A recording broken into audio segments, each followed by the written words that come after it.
This episode, Springtime Garden Tool Tune-Up. In this episode, the Handyman Pros have a discussion about what you need to know about getting your garden and lawn tools ready for the season. Included are discussions about your lawnmowers, your gas-powered stuff, basically, rakes, shovels, and other tools that you'll use for your yard maintenance. Welcome to the Handyman Pros Radio Show, home improvement and maintenance tips from the pros. Thanks for listening to another edition of the Handyman Pros Radio Show, where our goal is to help save you time, money, and aggravation on your home maintenance and repair.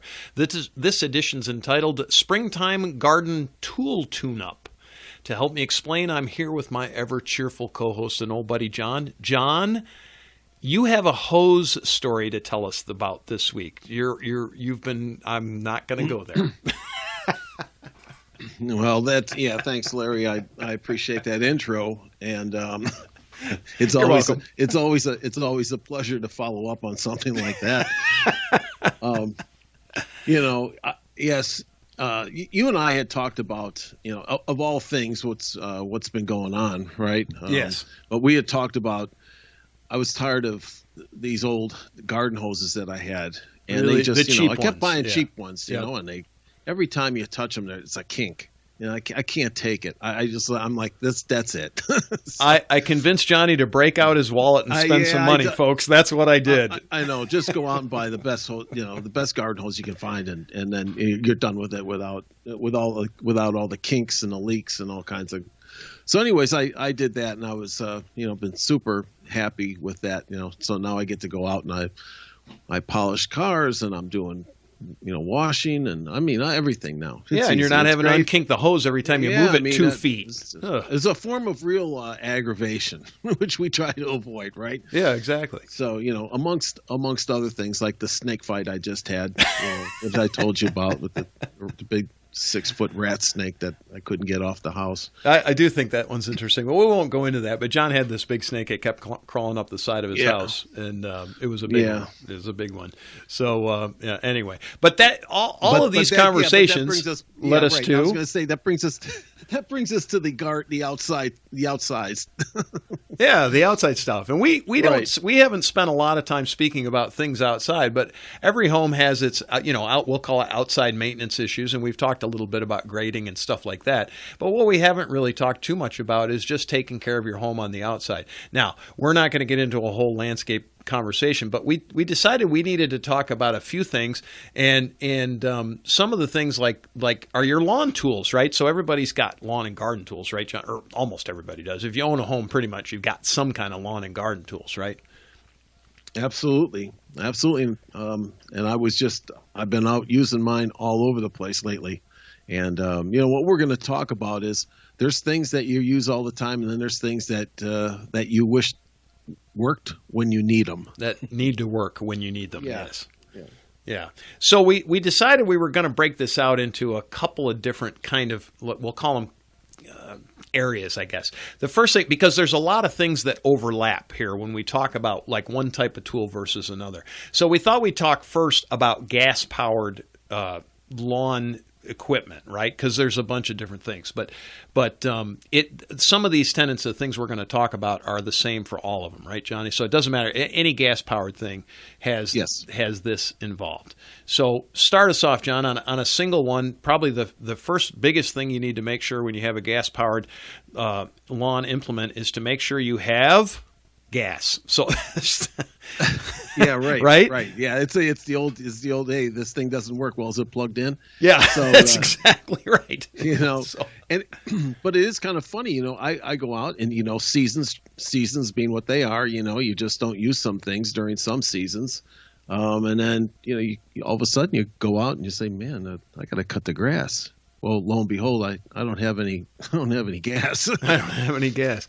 And so our quick tip on that one is we do recommend for most lawn and garden type tools that you use ethanol-free fuel. Folks, spend the extra money. You will save yourself a ton of problems long term. We've already discussed this, I think, in a previous show, but anybody that knows anything about engines, and we know a pretty fair amount about engines, will tell you use ethanol-free fuel. It might cost you a lot more money, but you're only going to buy 5 gallons of it a year, maybe. Depends how big your lawn is, I guess. But buy ethanol-free fuel. So that's the first thing. And the reason, let's discuss that, because the reason is that that the alcohol in the fuel that you generally use for your car, that alcohol will start to swell lines. It does multiple things. Right. And it'll start to clog things up. Yes. Now, for your car, it's not a big deal because you're really going through it a lot. But for your lawn and your lawn implements and things like that that just sit around, especially things like your chainsaw. We're going to talk about the chainsaw, yeah. Yeah, but but it will lock things up. And it will swell things and rot seals and all kinds of things within these engines. So, and it's it's called hygroscopic. It actually attracts water. It attracts water. So that's not a good thing when you're not using something all the time. That's not a good thing because it creates rust, and it'll rust your fuel tanks and things like that. Right? Yes. Yep. So. Yep. So, just going along that line. Now we were joking a little bit about, well, you got to get gas. Okay, that's the first, that's the most obvious thing. But is it a joke? Have you ever gone out to do something and didn't have any gas? I have. Oy. Well, but it's like, but to carry on, it was a little, you do a little bit more on just looking at your lawn. Let's call it, a lawnmower for this example, in particular, is that, you want to check the air filter. You want to make sure that this thing is running, right. Maybe it's a new spark plug. It's all these kind of things that you want to be cognizant of so that, you go through the whole summer without a problem. And I know, Larry, when you talk about sharpening the blades a lot. I think we talked about that one time, sharpening and balancing the blades on your lawnmower. There's a major upkeep. Check your fuel lines. Clean your lawnmower every once in a while. Get up underneath it and to get the grass clippings out from underneath it, right? Because it's a place where water collects and it rusts if you have metal. Exactly. And I actually have it's a John Deere, and you just it's actually got a hose port on the top of it, and you just put the hose on top and you start the blades, and it just blows spins all the around. grass off. Yep. So I just went out and washed and waxed this lawnmower I have, but also it's looking at the tires, if they're pneumatic tires. It's greasing all the zerk joints and things like that on these things. I mean, so you can do a lot of good maintenance yourself before anything really happens. Yeah, push mowers, tighten your wheels up. Just check to make sure the wheels are tight. It's kind of there's just a lot of simple things to it. I want to go back on the gas thing for a second, Johnny. If you are running a 2-cycle motor, make sure you have mixed gas, or make sure you have the oil to mix gas, right? And that's key. So I just did kind of make light about not having gas, but that is one of the things. So a lot of us have weed whackers and whatever that runs on 2-cycle, and lo and behold, you look around and you say, hey, I don't have the oil for the gas, because these things take an oil gas mix. Right. So that's going to be something you want to consider that you might not have. And obviously we all would have separate gas tanks that would be mixed up. One's for 2-cycle, one's regular gas. Tip of the day, mark on the can, mixed gas. Right. Or things get smoky and other things lock up. Yes. Right? I mean, it sounds simple, but I've seen it. I've actually done it. Been there, done that. Right? Been there, done that. Oh yeah. So absolutely. One thing on the line, I put this down, John, because this is I've done this more times than I care to share. I shouldn't share this, but I'm going to say it. My string trimmer, my line trimmer. Right? I've run out of line. There's nothing more frustrating in the whole wide world. That is a great, honestly, but Larry, that is a great tip, because there's no way to visually, at least most of them that I know of, to see how much line you've got left. Now you look at them, and you're like, I got off. But then it's like, well, how thick is the spool itself, and they could just go out like that. And I don't have now you're done. So there you are on the Saturday afternoon, ready to get on with your day. And now you got to go to the store. It's like, right. no. Right. When you should be, your feet up and, having a beer or something. But, nope, got to go to the store. See, and then now, I got to wind it. Well, how the heck does this work? Exactly. To wind those things up. Exactly. Right. Right. So yeah, so have a keep, like, I always keep kind of a running inventory. When I run out, I go buy a new spool. Or I don't buy them in kind of small packages. But anyway, when I put the last bit on, I make sure to go buy some. Of course, John, you and I are in the big box stores. We're out buying stuff for the businesses all the time. So for us, it's not that big a deal. But folks, if you have to carry 2 of those, don't ever run out, because it's really, John just said it. It's Saturday afternoon. You want to be done. You want to be kicking back and having a beer. You don't want to be running to the store to buy freaking $4 worth of line. It's just like, what a pain in the freaking Botox. Right. Let's talk about that chainsaw, John. So I want you to put forth, we live in the South. If you don't know this, we live outside of Atlanta, Georgia. And here in the South, this did not happen when I lived in the North quite as much, but we do get a tornado or 2 that runs around here, and hurricanes in the fall. And I have a chainsaw, John, you have a chainsaw, we both have chainsaws.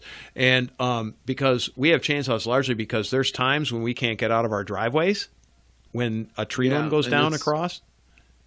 Yeah, and think about it. If you can't get out and you have an emergency and you can't get out, that's not a good scenario. So I'm very cognizant of, and I've had this happen to me where a huge tree limb has fallen across my driveway. I thought my cement was going to crack, but it didn't. And I had to cut this thing up, and I rebuilt my chainsaw because of that ethanol we talked about earlier. The ethanol just blew apart the carburetor and all kinds of seals, so I had to rebuild it. Not long story short, I had just done that like a week before, and wouldn't you know, I had to use that thing to cut this limb up. So, it's things like that you want to be thinking about, is to make sure that things like your chainsaw are running, that they can't when you need them to run. Yeah. And that's also, keep the blade sharp on them. Nothing's worse than a dull chainsaw blade, Nothing's more dangerous than a dull chainsaw blade. Exactly. And, one of the things is the guys will tell you that do this for a living, that do the trees and things like that, once you hit the ground with that chainsaw, it's time to sharpen it. It's time to sharpen it. Yep. Sharpen it. So, you just need to be aware of how quickly they can go dull, but when they're sharp, they work fantastic. And I will tell you. Yeah, go ahead. Go ahead, Larry. Well, I was just going to say also bar oil, right? So make sure you have some bar oil for your chainsaw, because it makes that chainsaw work properly. You lock a blade up, and you really don't want to do that. It's not a whole lot of fun. So have bar oil as well. It's back to checking your inventory, right? Right, and that's exactly right. That stuff comes in gallons. And it usually has a spot for it on the chainsaw itself where you're going to put the oil in for the bar, and so it stays lubricated while it's working. So it's things like that for a chainsaw. And once again, this thing to me is like I gotta have one because of these type of emergencies. I live around a lot of trees. I was going to say, if you'd move out of the woods, you wouldn't have that problem, Johnny. Well, yeah, or the snake problems. But that being said, but So anyways, so what next, Larry? Let's talk about hand tools. So everybody thinks, hand tools, like there's no you don't need to do anything for your shovel, do you, John? Is there anything you need to do on a shovel? Well, I guess the question is, yeah, absolutely. You need to keep that thing. You need to keep that thing sharp. We've got those little grinders, and everybody, if you've got folks out there that if you've got files and things like that, it's always good to keep your shovels, sharp and clean. Yeah, sharp and clean. And I will say sharpening. So I use two or three different kinds of shovels, right? So my main shovel is just a regular rounded head shovel, right? And then I have what I call an edging shovel. It's also crosses as a roofing shovel, but it's a flat bladed shovel that I use to cut edges like on lawns and like around my beds and stuff like that. And then I also use a trenching shovel, which is a kind of a long, narrow blade that for here in Georgia when you're digging in the clay. Trust me, sometimes you need these really long, narrow blades. Because it's the only way you're going to get into it. But with that said, I keep an edge on the front of those blades all the time. So if you're when you slide that into the dirt, it actually cuts that dirt out. And in like my edging shovel, I keep that one the sharpest because that's the one I use the most. That I want a really clean edge. It cuts the sod just like a knife cuts the sod. Mm-hmm. If my rounded edge blades, like lots of times if I'm digging in we have a lot of shallow roots here in Georgia, folks. And so if you're digging in, you want to be able to cut those roots. You don't want to have to hack. You're not trying to push. It's like just cutting anything. You want a sharp edge to cut through it. I will tell you this, it works really great on cable lines and electrical lines too. So just be aware of call 811 before you just saying, not that I would know that.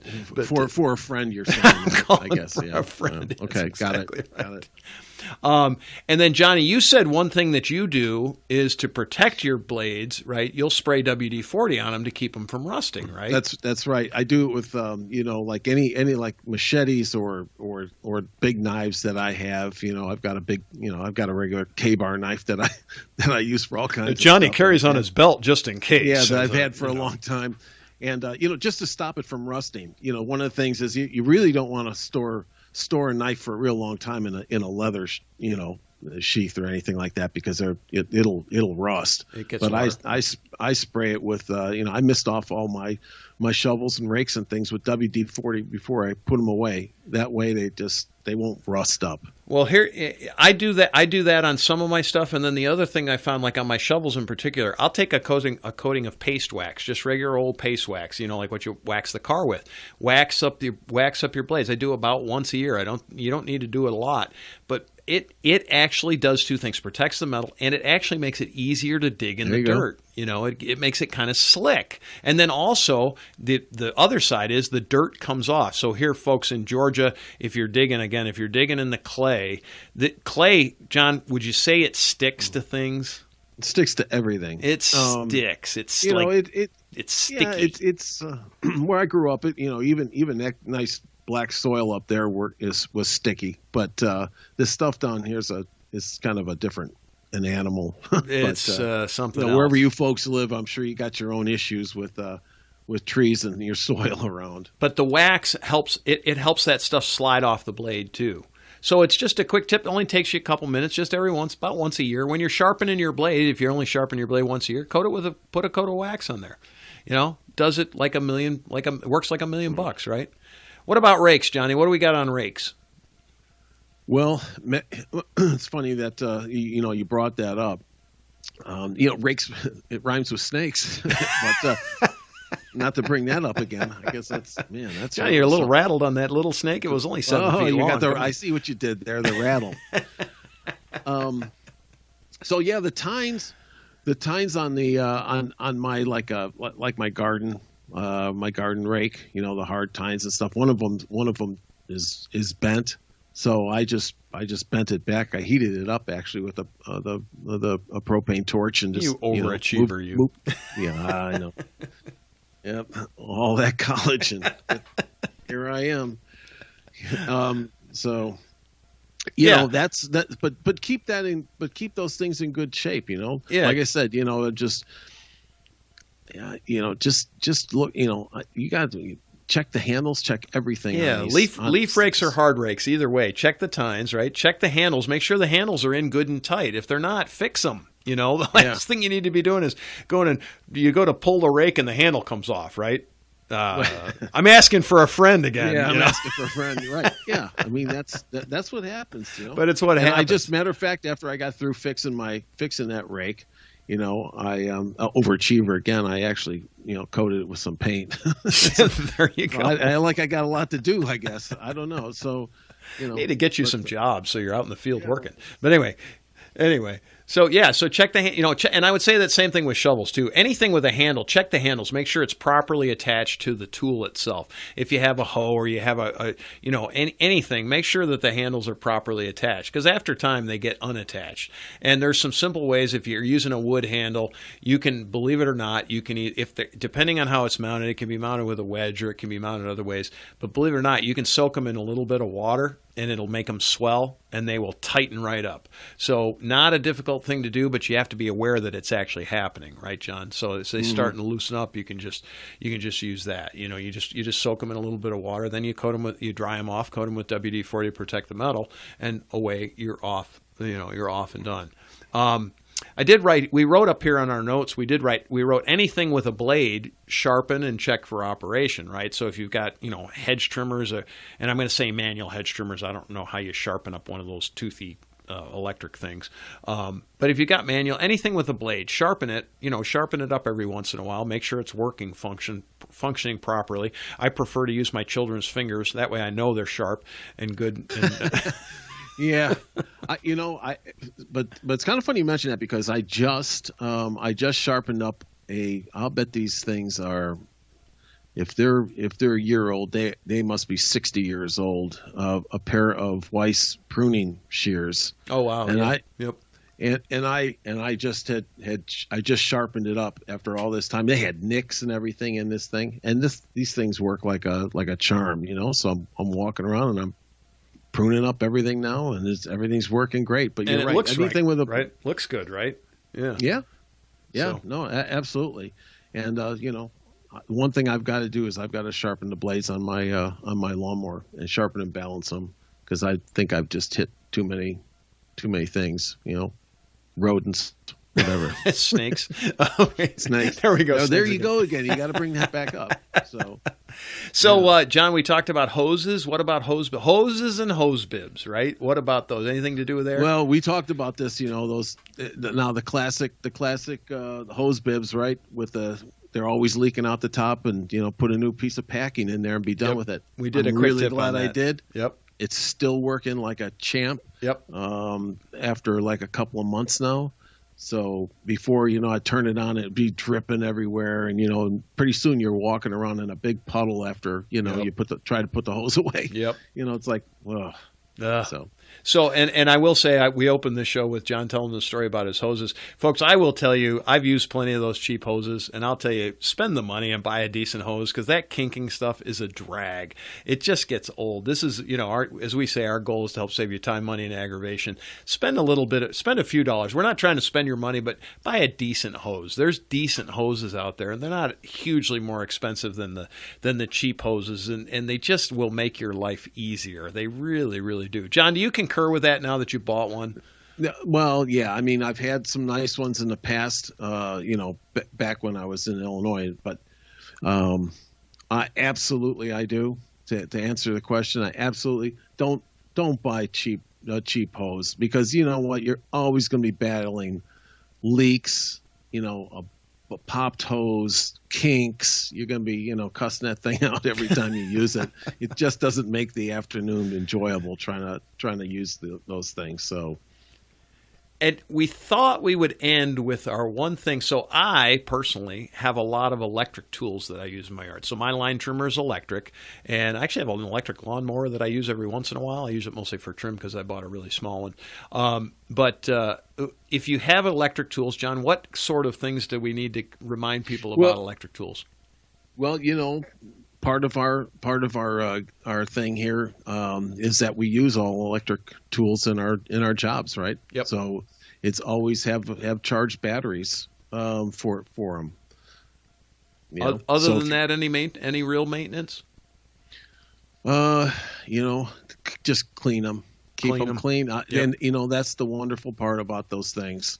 It's not like that. I just compare and contrast all the things that I have that are electric. And I still have a gas trimmer, string trimmer. I don't like that thing because I don't use it that much. But when I use it, it's just it's the 2-cycle. It stinks. It's oily. It's just a mess. And anytime you fire that thing up, you're going to come back in the house smelling like a 2-cycle engine. So. Yeah, I love the electric stuff, especially now how powerful they are. Right. And they work great.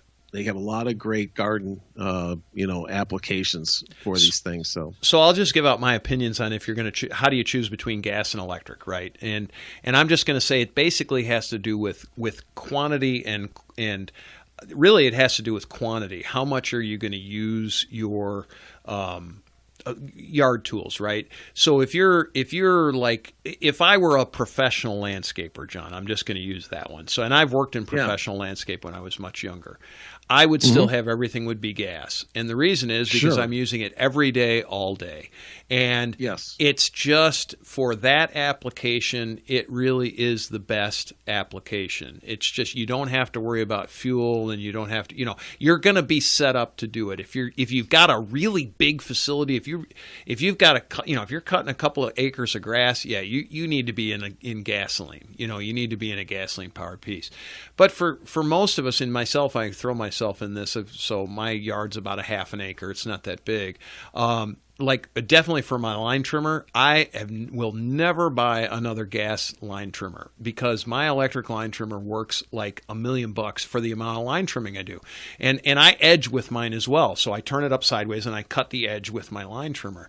But I don't have that much to do. And I use it, once a week, once every 10 days maybe. Folks, electric works great in that application. Now my blower, I have 2 electric blowers. One's my small blower that we've talked about on this show that I use every single day. It works really well for most things.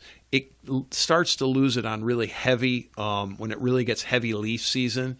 And so the blower is one thing that I'm kind of tossed and turned between right now, because we've got the batteries. John and I have discussed it. We've discussed this on the show, but we use our batteries every day. So we've got lots of extra batteries. So it works pretty well.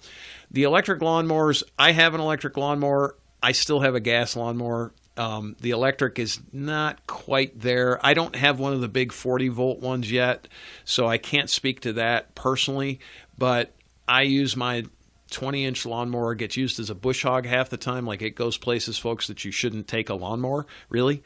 Like, John, the other day I cut down all the vines up in my woods. It was beautiful. No, Star Trek. Yeah, it was pretty good, but it wasn't the electric lawnmower. It was the gas lawnmower. And I mean, I just dragged it across the top and it chopped down everything. So it really gets down to usage, and what you get comfortable with. And I just think when the grass gets really heavy, I'm going to gas. When I'm cutting down vines in my yard, I'm using gas. I'm not going to use electric.